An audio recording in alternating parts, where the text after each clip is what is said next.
우리 같이 하나님의 말씀 나누도록 하겠습니다. 하나님의 말씀은 야고보서 1장 1절에서 12절까지의 말씀. 우리 다 찾으신 줄 알고 저와 여러분 한 절씩 교독하도록 하겠습니다.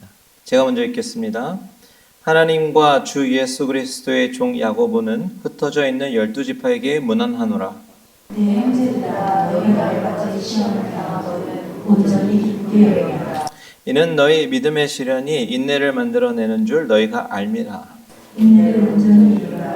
이는 너희로 온전하고 불의하여 조금도 부족함이 없게 하려 함이라. 너희 중에 누구든지 지혜가 부족하거든 모든 사람에게 후히 주시고 꾸짖지 아니하시는 하나님께 구하라. 그리하면 주시리라. 오직 믿음으로 구하고 조금도 의심하지 말라. 의심하는 자는 다시 나라를 위하여 어려운 행위가 나타나리니 이런 사람은 무엇이든지 주께 얻기를 생각하지 말라. 그가 모든 일에 정함이 없는 자로다.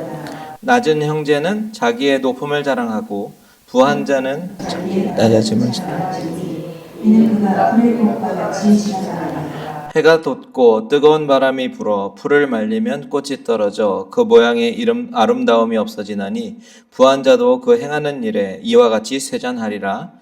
시험을 참는 자는 복이 있나니 이는 시련을 견디어낸 자가 주께서 자기를 사랑하는 자들에게 약속하신 생명의 면류관을 얻을 것이기 때문이라.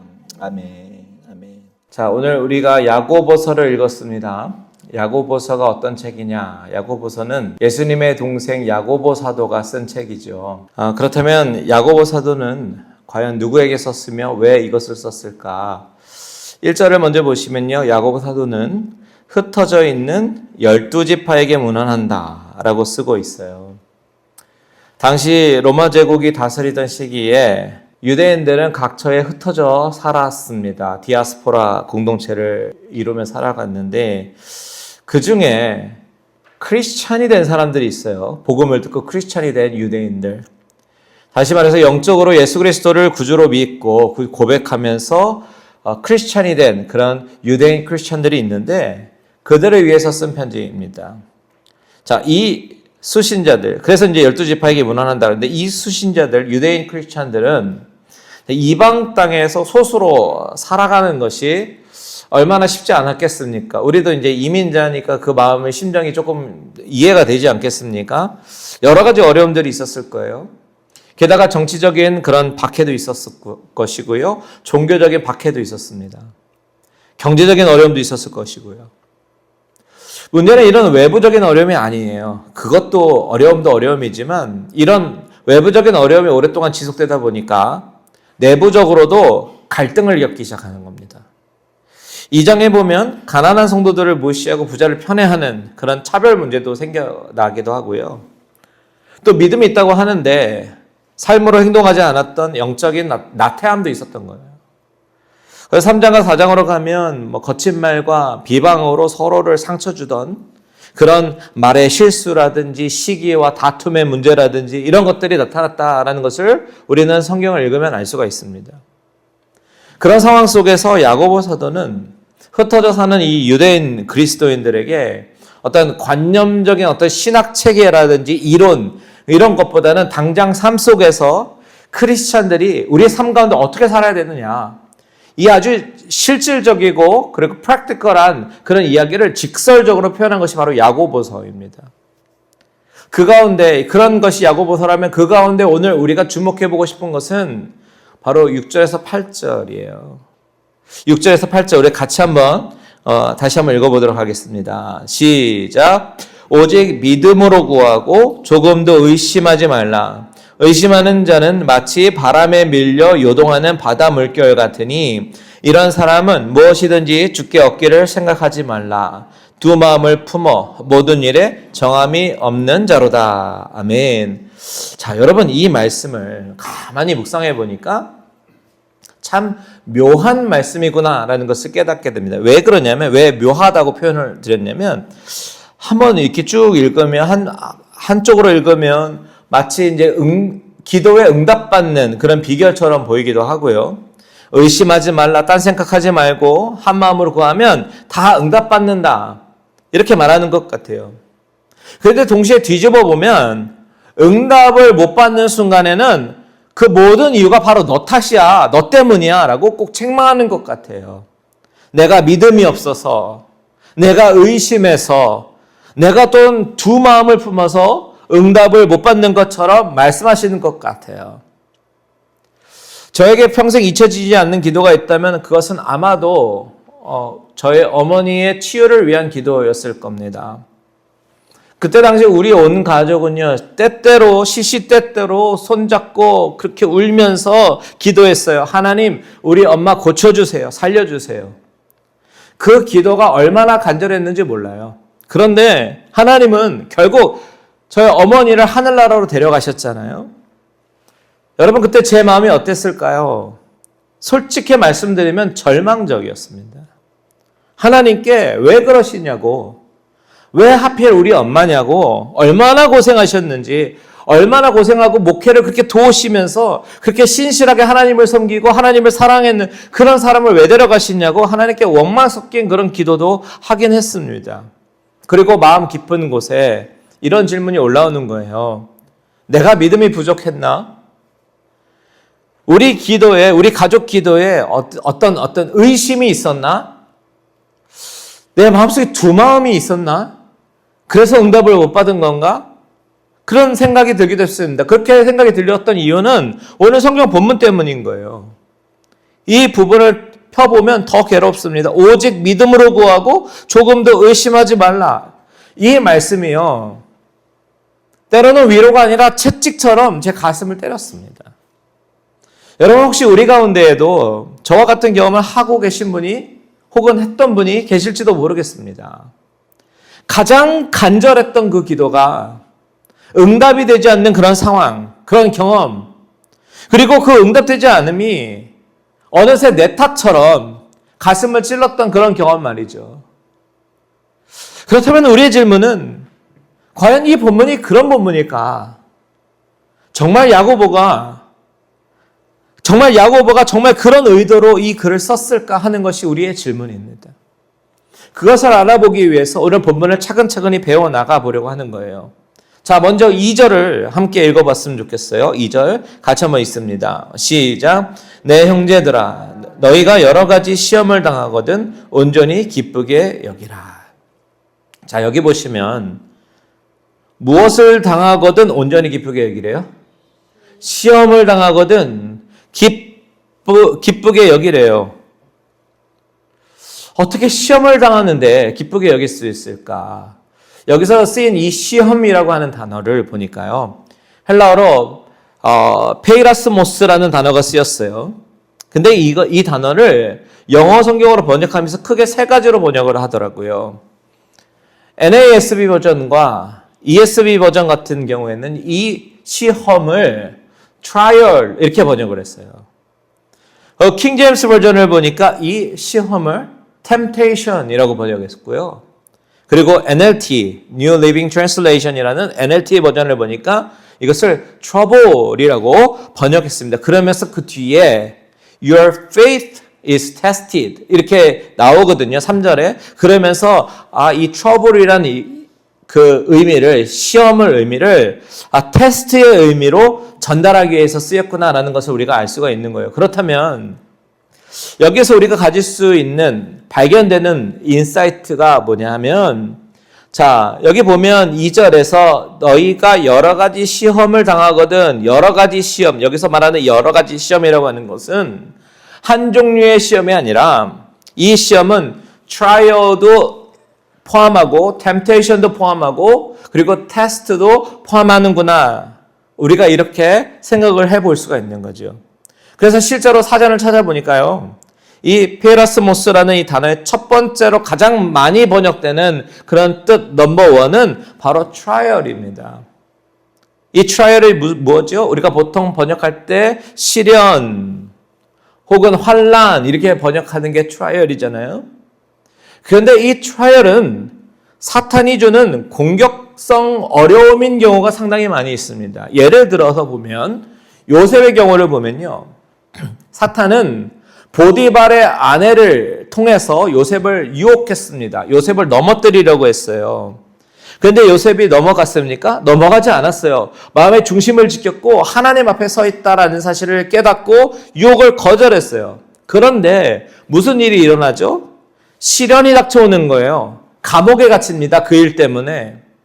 아니 여러분 유혹을 이겼는데 상을 주시는 것이 아니라 오히려 시련을 하나님께서 허락하는 겁니다.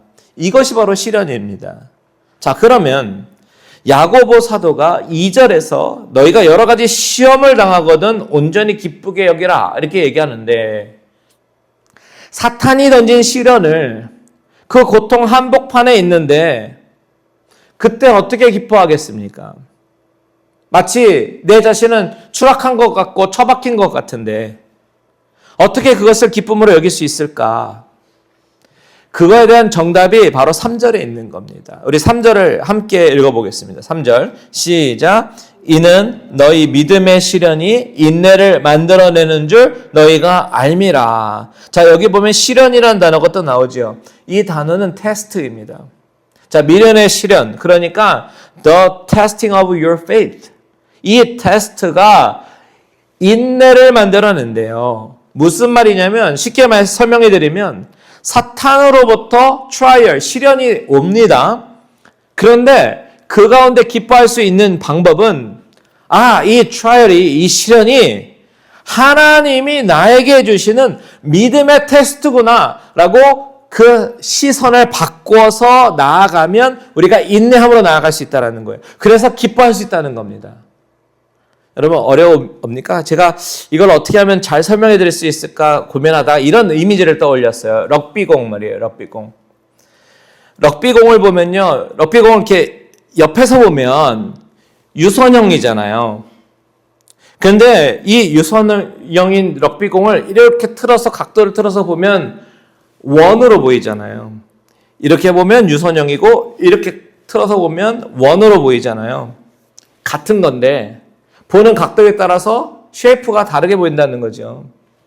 이 럭비공이 사탄의 트라이얼이라고 봤을 때, 이 정면으로 날아올 때 이것을 시련으로 해석하느냐, 믿음의 테스트로 해석하느냐, 이것은 그 공을 바라보는 각도에 따라서 보는 해석에 따라서 달라질 수 있다라는 겁니다. 이게 맞는 비유인지 모르겠지만 사탄이 우리에게 주는 시련이라고 할지라도요. 우리가 그 시련을 시각을 바꿔서 이것이 하나님께서 주시는 믿음의 시험이다라고 해석을 하고 바꿔서 대응을 하게 되면 우리는 그 시련을 기쁘게 여길 수 있다라는 이야기인 거죠. 예를 들어 볼게요. 아까 들었던 요셉 말이죠. 요셉이 맨 마지막에 형들 앞에서 뭐라고 고백하는지 여러분 기억나세요? 창세기 45장 5절 한번 볼까요?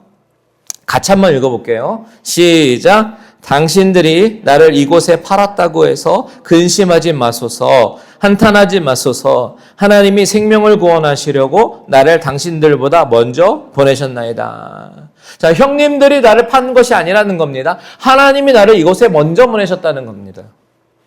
같은 상황인데 다르게 해석하기 시작하는 거예요.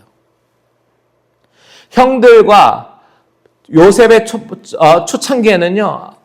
형이 나를 팔았다고 생각했어요. 형들도 내가 요셉을 팔았다라고 생각했어요. 그런데 나중에 깨닫게 되는 것은 이 상황을 해석을 다르게 하는 겁니다. 형이 나를 파는 것처럼 보이지만 사실은 하나님이 나를 먼저 앞서서 보내기 위해서 그렇게 인도하셨구나라는 것을 요셉이 깨달은 겁니다. 같은 상황을 다르게 해석하기 시작하는 거예요. 아마도 그때 사탄은 깜짝 놀랐을 거예요. 왜냐하면 이 트라이얼을 줬으니까. 아니 그거 내가 한 건데? 그때 요셉은 이렇게 반응하는 겁니다. 아니야. 난 너한테 관심 없어. 이건 하나님이 하신 거야. 요셉은 이 시련을 하나님께서 하신 믿음의 테스트로 바꿔서 해석하고 그렇게 고백하고 있는 겁니다. 여러분 그때 사탄의 권세는 무너지게 되어 있어요. 왜냐하면 시련이 사라져서 무너지는 것이 아니라 시련은 그대로 있을지라도 그것을 은혜로 고백을 해버리니까 사탄은 그때 모든 힘을 잊어버리게 되는 거죠. 왜요? 여러분 생각해 보세요. 사탄이 우리에게 시련을 주는 목적이 무엇일까요?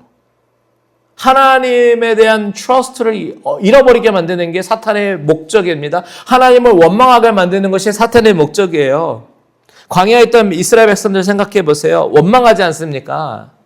이것을 사탄이 노리고 있는 겁니다. 사탄이 정말 좋아하는 것은 시련 때문에 열받아서 하나님을 향해서 눈을 부릅뜨고 원망하며 사는 성도들, 그것을 보고 싶은 거예요, 사탄은요. 그런 식으로 하나님께 등 돌리고 하나님을 떠나게 만드는 것, 그게 바로 사탄이 트라이얼을 주는 목적이에요. 그러니 그 원망을, 시련을 찬양으로 바꿔버리는 것, 그런 사람을 사탄은 가장 무서워하는 겁니다. 여러분, 결국 우리가 어떻게 해석하느냐, 이것이 중요한데, 내 안에 은혜가 말라버리면요, 은혜가 고갈되니까 내 안에 있었던 그 상처 찌꺼기들이 막 올라와서 그 찌꺼기들이 서로 찌르고 피 흘리고 아프고 상처를 주는 거죠. 그런데 은혜로 우리 안에 충만을 하게 되면 우리는 은혜의 안경으로 써서 그 상황을 바라볼 수가 있어요. 은혜의 안경을 쓰게 되면 모든 것이 다 은혜의 관점으로 보이고 해석하게 됩니다. 그렇게 은혜로 해석하기 시작하면 시련이 기쁨이 되는 줄 믿으시기 바랍니다.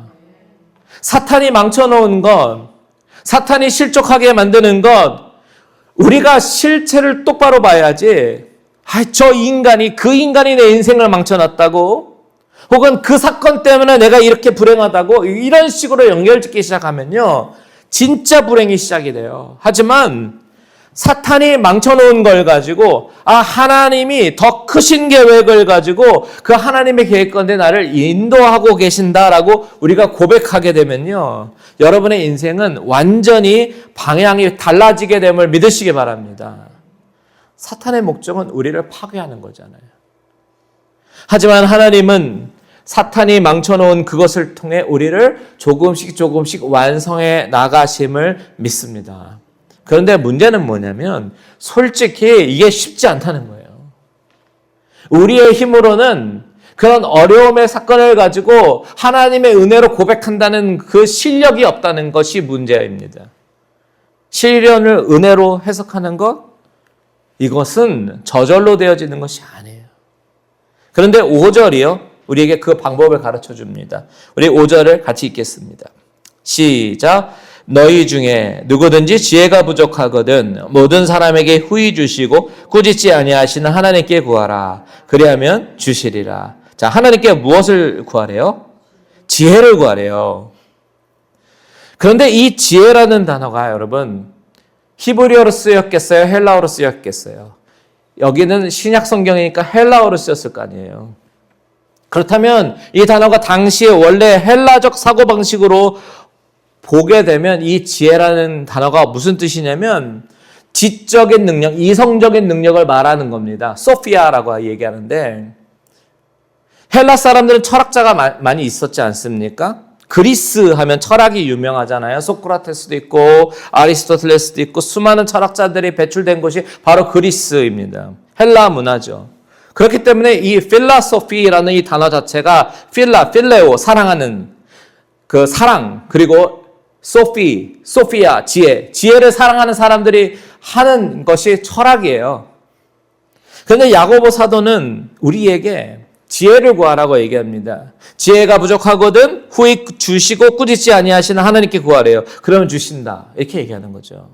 그렇다면 과연 야고보 사도가 헬라 문화 속에 있는 이런 지적인 능력, 이해력, 철학적 사고, 방식, 지적인 통찰, 이런 지혜를 구하라는 말씀일까요? 아니에요. 야고보 사도는 그런 우리에게 어떤 이성적인 능력, 지적인 능력을 구하라라고 말하는 것이 아니라 우리의 시련과 고통의 시간을 하나님의 은혜와 하나님의 선물로 깨달을 수 있는 그 능력을 구하라, 이렇게 얘기하는 겁니다. 즉 히브리적 사고방식으로, 히브리적 의미로 지혜를 사용하고 있는 거예요. 그렇다면 히브리적 사고방식 속에서 지혜는 무엇일까요? 우리가 구약성경 잠언에 보면 잠언 9장 10절에 이런 얘기가 있어요. 같이 한번 읽어보겠습니다. 시작. 여호와를 경외하는 것이 지혜의 근본이요 거룩하신 자를 아는 것이 명철이니라.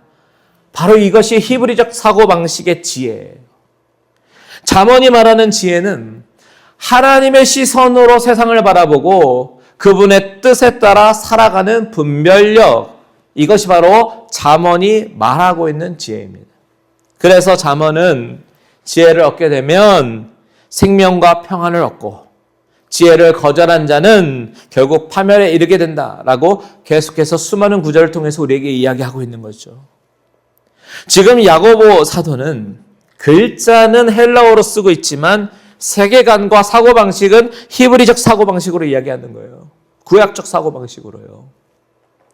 우리의 시련과 우리의 고통, 이 시간을 하나님의 관점으로 바라볼 수 있는 그 능력을 구하라.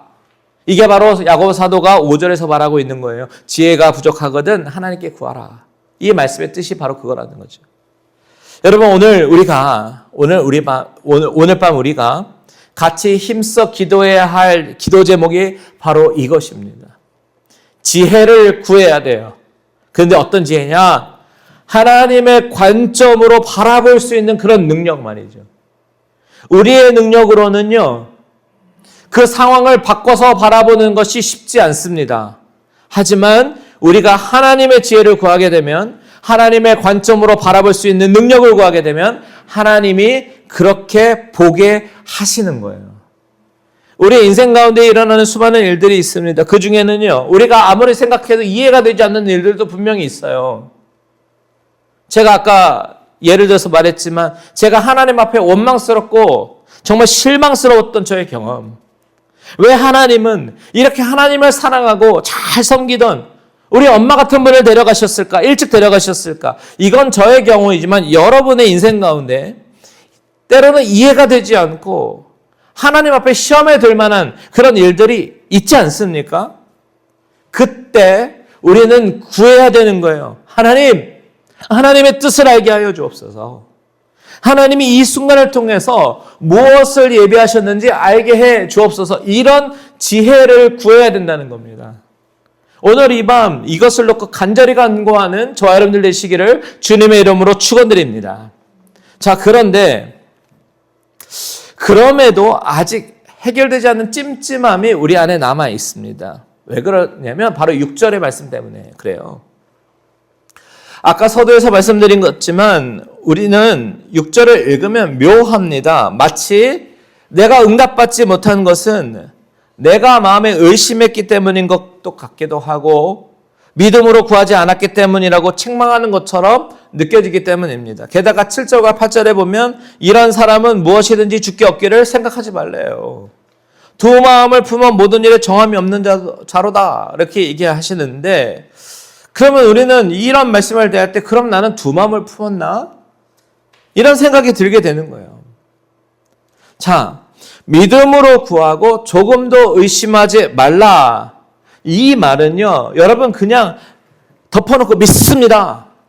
이렇게 확신하라. 확신이 부족하면 안 된다. 이런 말이겠어요?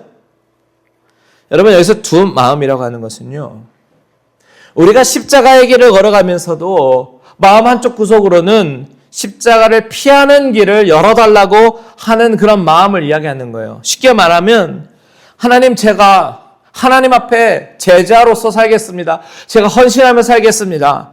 이렇게 얘기했어요. 그런데 속으로는 그래도 하나님, 세상의 복도 좀 주시면 안 될까요? 이렇게 기도하는 그런 마음 말이죠.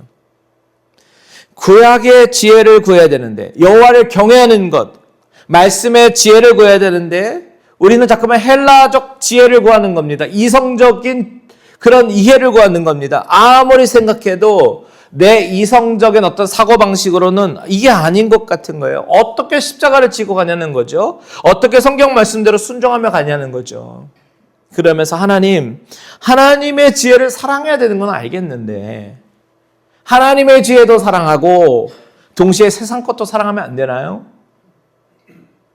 우리가 찬양으로는 세상 등지고 십자가 보내, 세상 등지고 십자가 보내, 세상 등지고 십자가 보내 이렇게 찬양하면서 뒤돌아보지 않겠다고 얘기하면서 찬양하고 예배당을 빠져나가는 순간 하나님 이거 그냥 찬양 가사잖아요. 어떻게 세상 등지고 십자가만 봅니까? 뒤도 안 돌아보고 이렇게 생각하곤 하잖아요. 그런데 바로 이게 두 마음이다라는 거예요. 여러분, 성경은 단호하게 이야기합니다. 두 마음은 둘 다 얻는 길이 아니라 결국 아무것도 얻지 못하는 길이라고요. 제가 경험해 보니까 세상 것을 구하면서 이 본문을 보게 되면 섭섭하고 상처만 남게 되는 본문이 바로 이 본문이에요. 그런데 주님, 이 고난의 의미를 알고 싶습니다. 이 시련 속에서 하나님의 지혜를 알고 싶습니다. 라고 기도하면요, 100% 응답받습니다.